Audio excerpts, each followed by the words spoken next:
रहमान रहीम। आज की बात में आज हम बात करेंगे, एक अरबी हिकायत है, अरब अदब से है, अरबिक लिटरेचर से। तो वहाँ की एक हिकायत हम चाहेंगे कि आज डिस्कस करें कि एक शहर में 3 शख्स थे, अशखास थे, उनको सज़ाए मौत दी गई। मगर आम आवाम का ये ख़याल था कि वो बेगुनाह है, उन्हें सज़ा बेगुनाह सुनाई गई है और उनका कोई ऐसा कसूर नहीं है।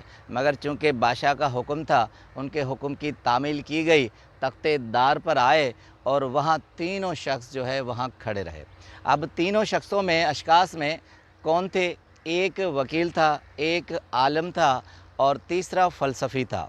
अब सज़ाएँ एक हम पहले सेशन कर चुके हैं कि मुख्तलिफ़ अदवार में मुख्तलिफ़ सज़ाएँ होती थी और उन सज़ाओं के तरीक़ेकार मुख्तलिफ़ होते थे। यहाँ जो अरबी हिकायत में है कि जिस तरह एक तख्ता है लकड़ी का, उसके ऊपर बहुत भारी पत्थर है और नीचे ऊपर से रस्सी है जो उसे खोल देते हैं और वो तख्ता पत्थर के साथ ज़ोर से नीचे गिरता है और नीचे जिसको सज़ा आई हुई होती है वो लेटा होता है और वो भारी तख्ता और पत्थर उसे कुचल देता है। अब सबसे पहले एक आलम को लेटाया गया और ऊपर से तख्ता और पत्थर और ज़ोर से रस्सी बंधी हुई थी।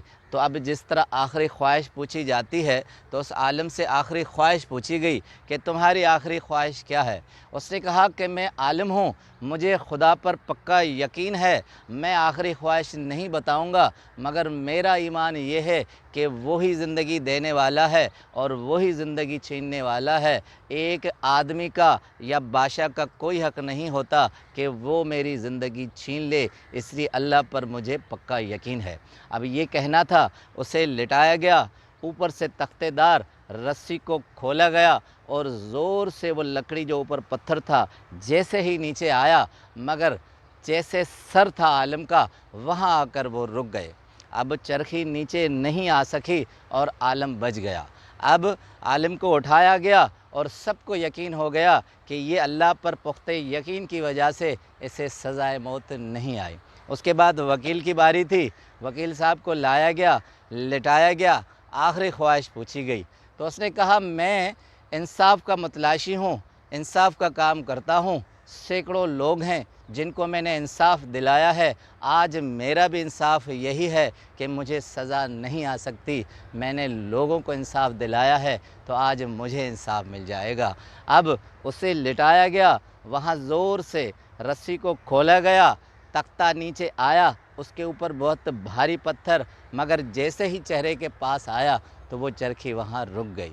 अब हैरानगी की बात थी, वकील साहब को वहाँ से उठाया गया और सबको यकीन हो गया कि जो दूसरों को इंसाफ देता है उसे ख़ुद भी इंसाफ मिल सकता है।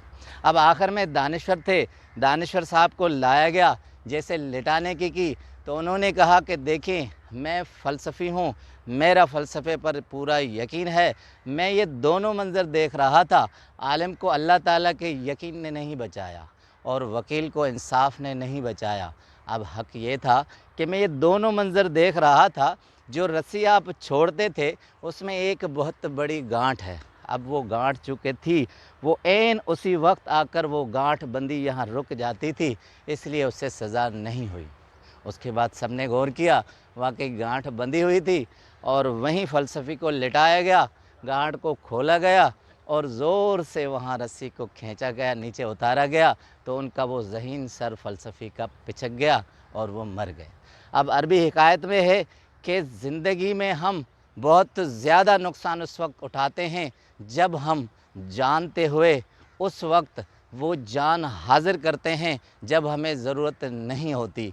कहते हैं कि आप जानकर भी खामोश हों, वरना आपको बहुत बड़ा नुकसान होगा।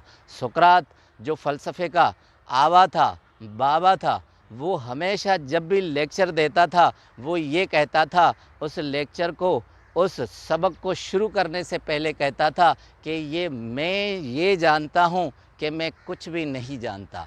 अब फ़लसफ़े का बाबा ये कहे کہ میں یہ جانتا ہوں کہ میں کچھ نہیں جانتا، تو اسی بنا پر اسے دنیا مانتی ہے کہ وہ سب کچھ جانتا ہے۔ اس دنیا میں، اس زندگی میں ہم بہت سے نقصانات اس لیے کھاتے ہیں کہ ہم کہتے ہیں ہمیں سب کچھ آتا ہے، ہمیں سب کچھ معلوم ہے، اور نقصان اس طرح ہوتا ہے جیسے فلسفی کو ہوا۔